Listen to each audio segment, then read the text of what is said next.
Okay, Paul, this is our lesson March 6, 2017. So as the club moves back here, this swing and what you're focusing on here was to try and keep the handle moving back first and trying to feel like the shaft of the club wasn't rotating so much. So I want to show you from the other direction here in a second as well. Now this one here, you can see the club's kind of going out a bit, your body's dropping down, and then it drops back under. Now this position here, what we really want your right hand to do is release the club shaft back at the ball. Yesterday, I was thinking about this yesterday, racking my brain, trying to figure out what we did different compared to our last session. The biggest difference we had was we weren't trying to hit it high. If your right hand had released and tried to hit that ball high, the ball would have taken off straighter. You can see the ball right now is over here, which is not terrible. But this shot, when you hit this ball, it took off and it's got to a decent apex, but it really dropped out of the air early.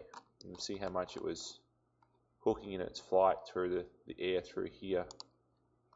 It's really curving and turning off to the left. Now, we're trying to hit kind of a drop under draw with this one, but the action coming in, the motion coming in is getting too far under, and I shouldn't say too far under. It's getting there's too much jammed up in your right hand, and we can see this very clearly at impact, how your right hand really switches over and crosses over your left, with the right hand to be staying more under at that point. And we can see coming in, there's a lot of load in that right hand, and it's in a shut motion. The shaft shouldn't be as blocked off as this.